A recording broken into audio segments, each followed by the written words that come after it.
1 litre তেল বিক্রি করে পেট্রোল পাম্প কয় টাকা লাভ করে আপনি কি জানেন? আর চাইলেই যে কেউ কি পেট্রোল পাম্পের ব্যবসা দিতে পারে?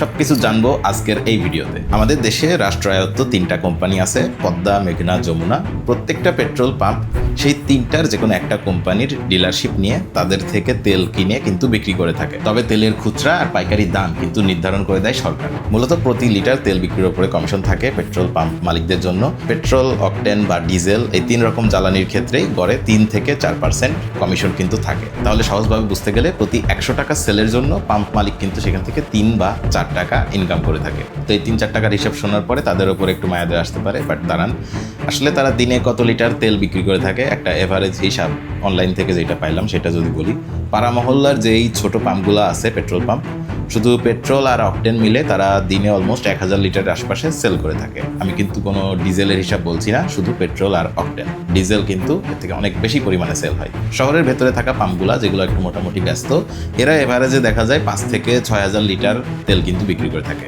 আর হাইওয়ের পাশে যেই পাম্পগুলো থাকে সেগুলোতেও দেখা যায় যে 5 থেকে 6000 লিটার পেট্রোল আর অকটেন সেল হয়। তাইলে এখন ক্যালকুলেটর নিয়ে বসি, ধরেন 5000 লিটার তেল যদি পাম্প সেল করে, 5000 লিটার তেলের দাম কত আসে?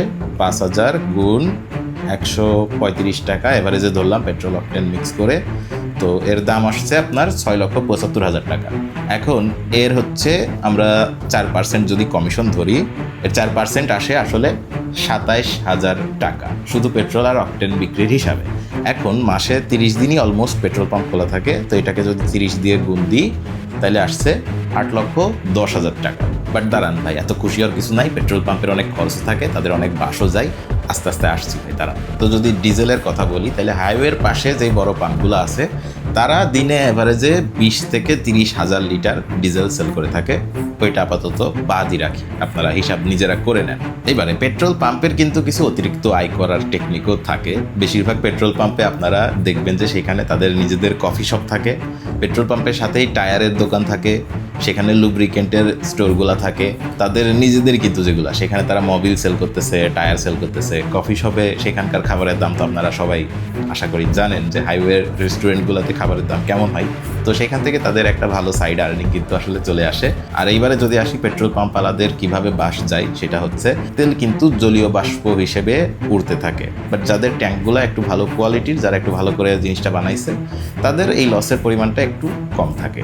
আর একটা পেট্রোল পাম্পের অপারেশনাল কস্ট কিন্তু অনেক বেশি হয়ে থাকে। সেই পাম্পের যে জায়গা আছে সেটার ভাড়া, স্টাফদের বেতন, বিদ্যুৎ বিল এবং যা আনুষঙ্গিক খরচ আছে সেটাও কিন্তু ভাই কম না, মাস গেলে ওইরকম ভালোই চলে আসে আর কি। এই ব্যাপারে সঠিক ধারণা দিতে পারছি না, কারণ জায়গা ভেদে এই অ্যামাউন্টটা আলাদা আলাদা হয়ে থাকে। তো আপনি চাইলে কি এই ব্যবসা শুরু করতে পারবো?